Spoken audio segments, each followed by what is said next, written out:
Hello दोस्तों, हम लोग पढ़ रहे थे क्लास 10th फिजिक्स को, जिसमें आज का हमारा टॉपिक है प्रकाश का अपवर्तन। जिस प्रकार हम लोग फर्स्ट चैप्टर को खत्म किए थे, उसी प्रकार फुल एनर्जी के साथ हम लोग इसको भी निपटाएंगे पूरा गहराई के साथ। ठीक है, खाली अपना एनर्जी बरकरार रखिएगा, ठीक है, और लास्ट तक बने रखिएगा। ठीक है, अपवर्तन भी आपको समझ में आ जाएगा। तो चलिए वीडियो को शुरू करते हैं। एक अच्छा एग्जाम्पल से समझ सकते हो अपवर्तन के। ठीक है, देखिए आप एक गिलास लीजिएगा, ठीक है, और गिलास में क्या करिए, पानी भर दीजिए। ठीक है, गिलास में पानी भर देते हैं। ठीक है, आप एक पेंसिल को डाल करके देखिएगा, आप एक पेंसिल को डालिएगा। ठीक है, आप एक पेंसिल को डालिएगा तो क्या होता है, वो हमें मुड़ा हुआ दिखाई देता है। वो हमें मुड़ा हुआ दिखाई देता है। ऐसा क्यों होता है? जब पानी में पेंसिल को डालते हैं तो हमें मुड़ा हुआ दिखाई देता है। ऐसा क्यों होता है? इसका कारण है अपवर्तन। ठीक है, और मुड़ा हुआ को साइंस की भाषा में हम लोग बोलते हैं विचलन। मतलब प्रकाश एक माध्यम से दूसरे माध्यम में जाती है। देखिए, पहले प्रकाश था किस में, वायु में, अब जा रहा है किसमें, पानी में। तो एक माध्यम से दूसरे माध्यम में जाती है तो प्रकाश का वेग क्या होता है, बदल जाता है, जिसकी वजह से हमें क्या होता है, अपवर्तन देखने को मिलता है। ठीक है, एक और अच्छा एग्जाम्पल है। ठीक है, आप एक बीकर लीजिएगा और उसमें पानी भर दीजिएगा। ठीक है, और उसमें एक सिक्का को डालिएगा। जब उसको देखिएगा आप तो क्या होगा, आपकी सतह से क्या होगा, सिक्का जो है वो कुछ उठा हुआ दिखाई देगा। मतलब आपको यहाँ ना दिख करके आपको यहाँ दिखेगा। ठीक है, इसके सतह से कुछ उठा हुआ दिखाई देता है। वो भी घटना किसके कारण होता है, प्रकाश का अपवर्तन के कारण। ठीक है, तो ये आप एक्सपेरिमेंट कर सकते हैं घर पर। ठीक है, आप चश्मा वगैरह देखो होंगे, चश्मा जो है वो भी किस में काम करता है, अपवर्तन के सिद्धांत पर ही कार्य करता है बालक। ठीक है, चश्मा वगैरह जिसे आप देखते हो, ठीक है, लेंस वगैरह होता है, वो किस पर काम करता है, अपवर्तन के कारण। यहाँ तक क्लियर है, समझ में आ गया।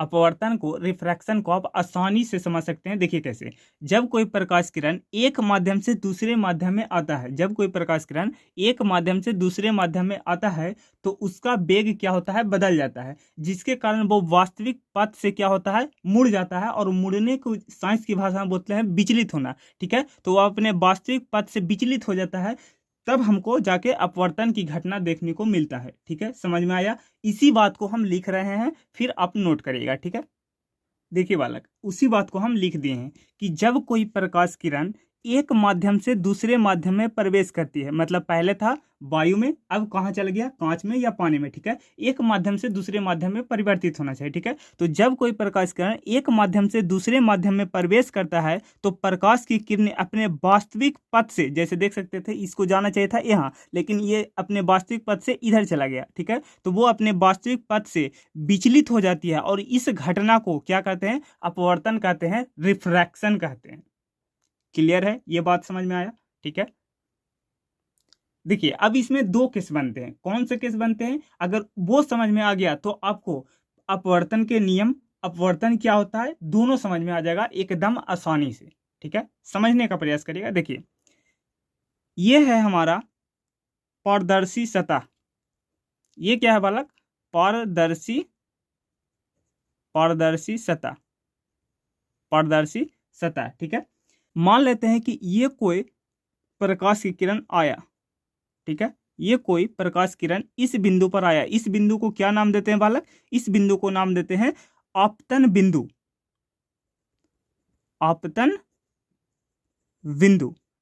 जब कोई प्रकाश किरण आता है तो आपतन बिंदु, अब चाहिए हमें अभिलंब, तो अभिलंब कैसा होगा, इसके समानांतर अभिलंब होगा। तो ये हो गया बालक अभिलंब, ये क्या हो गया, अभिलंब, अभिलंब। अगर शुरू से चैप्टर नंबर 1 से अगर वीडियो देखते आ रहे होंगे तो सारी बातें क्लियर हो गया होगा। ठीक है, ये कितना हो गया, अभिलंब से ये कोण आई बनाएगा। ठीक है, अब देखिए ये क्या हो गया, आने वाली प्रकाश को क्या कहते हैं, आपतित किरण। तो ये हो जाएगा बालक आपतित, आपतित किरण। ठीक है, आपतित किरण। जब कोई आपतित किरण आपतन बिंदु पर आता है तो वो क्या होता है, यहाँ पर ही दो घटनाएं देखने को मिलता है, दो केस देखने को मिलता है। क्या होता है, देखिए इसको कैसे जाना चाहिए था, ऐसे जाना चाहिए था। ठीक है, तो इधर न जा करके क्या होता है, वो या तो इधर मुड़ जाएगा, ठीक है, या ये अभिलंब की ओर सट जाएगा। ठीक है, तो यहां से आपको दो घटनाएं देखने को मिलती है। ठीक है। जब कोई प्रकाश किरण एक माध्यम से दूसरे माध्यम में जाता है तो ये अपने वास्तविक पथ पर ना जाकर के क्या होता है, विचलित हो जाता है, या तो अभिलंब की ओर सट जाएगा या तो अभिलंब से दूर हट जाएगा। ठीक है, और इसी घटना को क्या बोल रहे थे, अपवर्तन बोल रहे थे, रिफ्रैक्शन बोल रहे थे। क्लियर है, समझ में आया ये बात? ठीक है, अब देखिए, जैसा कि अभी बोले कि यहाँ पर दो केस बनता है, ठीक है, वो दोनों केस को हम बनाते हैं। ठीक है, तो यहां तक आप स्क्रीनशॉट ले लीजिए, फिर हम आगे बढ़ते हैं। अब देखिए, ये हो गया हमारा पारदर्शी सतह। ठीक है, ये हो गया विरल माध्यम। विरल माध्यम को आप ऐसे समझ सकते हैं, विरल माध्यम वो माध्यम होता है जिसमें प्रकाश का वेग अधिक हो। जैसे निर्वात में क्या होगा, प्रकाश का वेग अधिक होगा, हवा में क्या होगा, प्रकाश का वेग अधिक होगा। ठीक है, सघन माध्यम वो माध्यम होता है जिसमें प्रकाश का वेग कम हो, जिसमें प्रकाश का वेग क्या हो, कम हो। ठीक है, तो आप सिंपल याद रख सकते हो कि विरल माध्यम वो माध्यम होता है जिसमें प्रकाश का वेग अधिक होता है। जैसे हवा में क्या होता है, प्रकाश का वेग अधिक होता है। ठीक है, सघन माध्यम आप याद कर सकते हैं कि सघन माध्यम वो माध्यम होता है जिसमें प्रकाश का वेग क्या होता है, कम होता है। जैसे एग्जाम्पल में आप दे सकते हैं कांच। ठीक है, कांच में क्या होता है, प्रकाश का वेग कम होता है। क्लियर है, दोनों बिंदु क्लियर है? चलिए अब देखते हैं। देखिए, ये कोई मान लेते हैं, ये कोई प्रकाश किरण यहाँ पर आपतित हुआ। ठीक है, ये कोई प्रकाश किरण यहाँ पर आपतित हुआ। जहां आपतित होता है उस बिंदु को अपन नाम देते हैं क्या, आपतन बिंदु। आपतन बिंदु। ठीक है, आपतन बिंदु। क्लियर है? अब देखिए, ये क्या हो गया, ये जो आने वाली प्रकाश है ये क्या हो जाएगा, ये हो जाएगा आपतित किरण। आपतित किरण। ठीक है, ये हो गया आपतित किरण। अब समझिएगा आगे, देखिए, अब जब ये आगे जाएगा, मतलब ये क्या होगा, एक माध्यम से दूसरे माध्यम में जाएगा, तो इसके लिए क्या आवश्यकता होती है, अभिलंब की आवश्यकता होती है। ठीक है, तो अभिलंब बनाते हैं। देखिए, ठीक है, ये जो लाइन देख रहे हैं बालक, ये हो जाएगा हमारा अभिलंब, ये हो जाएगा अभिलंब। यहां पर बालक दो केस बनता है। कौन सा केस बनता है? ठीक है, देखिए, इसको जाना चाहिए था कहाँ, ये जो प्रकाश किरण आ रहा है इसको जाना चाहिए था इधर। ठीक है, लेकिन वो इधर न जाकर के क्या होता है, ये प्रकाश की किरण क्या होता है, अभिलंब की ओर झुक जाता है। अभी बताया ना कि यहाँ पर दो केस ही बनता है। ठीक है, पहला केस कौन सा बालक, पहला केस है ये कि जब कोई प्रकाश किरण एक माध्यम से दूसरे माध्यम में प्रवेश करता है तो वो क्या होता है, अभिलंब की ओर झुक जाता है। ये देखिए, ये अभिलंब की ओर झुक गया है। ठीक है, अगर ये कोण आई है तो ये कोण कितना हो जाएगा, आर हो जाएगा। ठीक है, तो अगर ये कोण आई तो ये कोण आर हो जाएगा। ठीक है, तो ये क्या हो रहा है, अभिलंब की ओर झुक गया है। ठीक है, तो इसी केस को हम लिख रहे हैं। ठीक है, तो दोनों केस को हम लिख दिए हैं। अब समझिएगा, देखिए, पहला केस ये कहता है बालक कि जब कोई प्रकाश किरण विरल माध्यम से सघन माध्यम में प्रवेश करती है तो वो अपने वास्तविक पथ से क्या होता है, विचलन हो जाता है और ये अभिलंब की ओर झुक जाता है।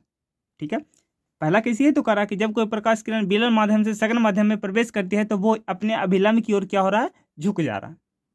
ठीक है, अब देखिए, दूसरा केस ये कह रहा है बालक कि जब प्रकाश की किरण अब यहां से यहां जाएगा, मतलब ऊपर हो जाएगा सघन और नीचे हो जाएगा विरल। ठीक है, सिर्फ आपको इतना बदल लेना है। ठीक है, जब प्रकाश की किरण सघन माध्यम से विरल माध्यम में प्रवेश करती है तब वह अपने अभिलंब से क्या होता है, दूर भाग जाता है, मतलब इधर भाग जाएगा। ठीक है, अब देख सकते हैं अभिलंब से ये दूर भाग गया है, दूर भाग गया ना, तो ये अपने अभिलंब से क्या हो गया, दूर भाग गया है। ठीक है, तो दूसरा केस यही कहता है। आपको क्या याद रखना है, देखिए, ट्रिक बताते हैं याद करने का। ठीक है, देखिए, विरल में आता है बी, सघन में आता है स। ठीक है, अगर बी से स में जाएगा, मतलब विरल माध्यम से सघन माध्यम में जाएगा, तो वो अभिलंब की ओर झुक जाएगा, मतलब सट जाएगा, सा से सट जाना। ठीक है, समझ में आ रहा है क्या बोल रहे हैं? देखिए, जब विरल माध्यम से सघन माध्यम में जाएगा, मतलब बी से स में जाएगा, तो अभिलंब की ओर क्या होगा, सट जाएगा। ठीक है, जबकि इसका उल्टा हो जाएगा, अगर स से बी में जाएगा, बी का मतलब होता है दूर हट जाना। ठीक है, आप इससे समझ सकते हैं कि जब सघन माध्यम से विरल माध्यम में जाएगा तो बी से क्या होता है, हट जाना, दूर भाग जाना, तो ये क्या होता है, अभिलंब से दूर भाग गया। ठीक है, केस को फिर से पढ़िएगा, पूरा ध्यान से पढ़िएगा। ठीक है, तब आपको बहुत आसानी से समझ में आ जाएगा। ठीक है, हम बार बार एक चीज को दोहराते हैं इसलिए ताकि आपको क्लास में ही याद हो जाए, आपको फिर से पढ़ने की जरूरत ना पड़े। ठीक है, सिर्फ अगर हमारे बातों को भी सुनिएगा तो आपको आराम से याद हो जाएगा। ठीक है, हम क्या बोल रहे हैं, जब कोई प्रकाश किरण विरल माध्यम से सघन माध्यम में जाता है तो सा का मतलब होता है सटना। ठीक है, तो वो क्या होता है, अभिलंब की ओर झुक जाता है। ठीक है, दूसरा केस ये कहता है कि जब कोई प्रकाश किरण सघन से विरल में रहता है, बी का मतलब है हटना, ठीक है, तो वो क्या होता है, अभिलंब से दूर भाग जाता है। बस इतना ही शायद तो बात है आपको समझने के लिए। तो उम्मीद करता हूं कि ये वाला टॉपिक अपवर्तन का जो क्लियर हो गया होगा। अब हम पढ़ेंगे अपवर्तन के नियम। एक पॉइंट रह गया था, जो आ रहा है प्रकाश, जो आने वाली प्रकाश है उसको बोलते हैं आपतित किरण, और जो जा रहा है उसको बोलते हैं अपवर्तित किरण। क्या बोलेंगे, अपवर्तित किरण, ठीक है। तो ये हो गया प्रकाश नंबर 1, ये हो गया प्रकाश नंबर 2, ठीक है। दोनों केस को आपको समझा दिए हैं, बस आपको याद कर लेना है, ठीक है। अब चलते हैं प्रकाश के नियम के ऊपर। पढ़िए, आपतित किरण, अपवर्तित किरण एवं आपतन बिंदु पर डाला गया अभिलंब एक ही तल में होते हैं। एक ही तल कहने का मतलब क्या होता है, देखिए समझते हैं। पहला नियम को याद रखिएगा। देखिए थोड़ा सा फिगर को दिखा रहे हैं, देखिए देखिए अपवर्तन का पहला नियम ये कहता है बालक कि आपतित किरण, अपवर्तित किरण एवं आपतन बिंदु पर डाला गया अभिलंब एक ही तल में होते हैं। एक ही तल कहने का मतलब क्या होता है, देखिए ये कॉपी एक तल है, ठीक है, एक तल है, ठीक है। तो सभी के सभी जो है वो इसी के तल में है, ठीक है। आपतित किरण, अपवर्तित किरण एवं आपतन बिंदु पर डाला गया अभिलंब क्या है, एक ही तल में है। ये बात समझ में आई, क्या बोला, ठीक है। इसी बात को लिखा गया है कि आपतित किरण, अपवर्तित किरण एवं आपतन बिंदु पर डाला गया अभिलंब एक ही तल में होते हैं। पहला पॉइंट क्लियर होना चाहिए, ये पहला नियम है बालक अपवर्तन का, ठीक है। दूसरा नियम पढ़िएगा क्या कहता है। देखिए दूसरा नियम ये कहता है कि आपतन कोण की जया, देखिए पहले समझते हैं जया, ठीक है। देखिए अगर बोल दे जया की बात, अगर बोल दे जया की बात, तो ये क्या होता है, साइन थीटा, ठीक है। जया का मतलब होता है साइन थीटा। कोज्या बोल दे तो कोज्या का मतलब होता है कॉस थीटा। ये बेसिक आपको आना चाहिए, ठीक है। जया का मतलब साइन थीटा, ठीक है। आपको नहीं दिख रहा होगा, हम बोल रहे हैं, उसको आप साइड में लिख लीजिएगा। जया का मतलब होता है साइन थीटा, कोज्या का मतलब होता है कॉस थीटा। ये बेसिक बात है, ठीक है। तो सेम वही कह रहा है कि आपतन कोण की जया एवं अपवर्तन कोण की जया। ये जो कोण आई है वो आपतन कोण है, और जो कोण आर है वो क्या है, अपवर्तन कोण है, ठीक है। तो आपतन कोण की जया एवं अपवर्तन कोण की जया का अनुपात एक नियतांक होता है। कहने का मतलब क्या होता है, जो समझिए। देखिए देखिए आपतन कोण की जया, देखिए आपतन कोण क्या होता है, कोण आई, ठीक है। तो ये हो जाएगा, और जया का मतलब होता है साइन थीटा, तो थीटा की जगह पर कौन हो जाएगा, थीटा की जगह पर कोण आई हो जाएगा। तो ये हो जाएगा साइन आई बटा, नीचे क्या हो जाएगा, देखिए आपतन कोण की जया एवं अपवर्तन कोण की जया, यानी कि अपवर्तन कोण कौन सा होता है, कोण आर, तो ये हो जाएगा साइन आर बराबर क्या होता है, एक नियतांक होता है, एक कांस्टेंट होता है, ठीक है। और ये जो कांस्टेंट है वो बाद में बताएंगे, ये होता है एन, ठीक है, एन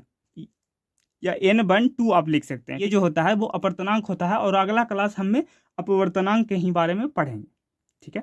सिंपल बात आप समझ सकते हैं कि आपतन कोण की जया मतलब साइन आई, और अपवर्तन कोण की जया मतलब साइन आर बराबर एक कांस्टेंट होता है, एक नियतांक होता है। और इसी को स्नेल के नियम से जानते हैं। इसी को बालक किसके नाम से जानते हैं, स्नेल का नियम, ठीक है। आपसे पूछेगा कि स्नेल का नियम क्या होता है, स्नेल का नियम के नाम से जानते हैं, ठीक है। तो स्नेल का नियम में भी सेम यही बातें हो जाएगा, अपवर्तन के दूसरा नियम, ठीक है। सेम बातें लिखिएगा, क्या लिखिएगा, आपतन कोण की जया एवं अपवर्तन कोण की जया का अनुपात एक नियतांक होता है, साइन आई बटा साइन आर बराबर एक नियतांक होता है। इसको आप याद रखिएगा, डायरेक्ट याद रखिएगा, क्योंकि ये न्यूमेरिकल में बहुत ज़्यादा काम में आता है, ठीक है। लेकिन स्नेल का नियम जो होता है बालक, वो एक विशेष वर्ण के लिए होता है। वर्ण का मतलब होता है कलर, ठीक है। एक विशेष कलर के लिए होता है, एक विशेष कलर के लिए होता है, ठीक है। एक विशेष कलर के लिए होता है, इसको आप याद रखिएगा, ठीक है। तो उम्मीद करते हैं कि यहाँ तक आपको समझ में आ गया होगा कि अपवर्तन क्या होता है, अपवर्तन के नियम क्या होते हैं, ठीक है। दोनों नियम उम्मीद करते हैं कि आपको याद हो गया होगा। नहीं याद हुआ है फिर से एक बार लेक्चर देखिएगा, और कमेंट बॉक्स में जितना नियम है वो सब के लिख दीजिएगा, ठीक है। 2 नियम है, दोनों को आपको लिखना है कमेंट सेक्शन में, ठीक है। तो उम्मीद करते हैं कि ये वीडियो आपको समझ में आया होगा। अगर वीडियो अच्छा लगे तो वीडियो को लाइक करिएगा, चैनल को सब्सक्राइब करिएगा, और शेयर दबा करके कीजिएगा, ताकि हमें मोटिवेशन मिल सके, ठीक है। और एक अच्छा सा कमेंट जरूर करिएगा, प्यारा सा, ताकि और भी वीडियो बनाने में हमें मोटिवेशन मिल सके, ठीक है। तो आपके लिए बहुत मेहनत करते हैं, चलिए मिलते हैं अगले वीडियो में, इसी जोश को बरकरार रखिएगा, इसी एनर्जी के साथ हम लोग अगले क्लास में मिलेंगे। ठीक है, चलिए मिलते हैं अगले वीडियो में, तब तक के लिए बाय बाय, टेक केयर, जय हिंद।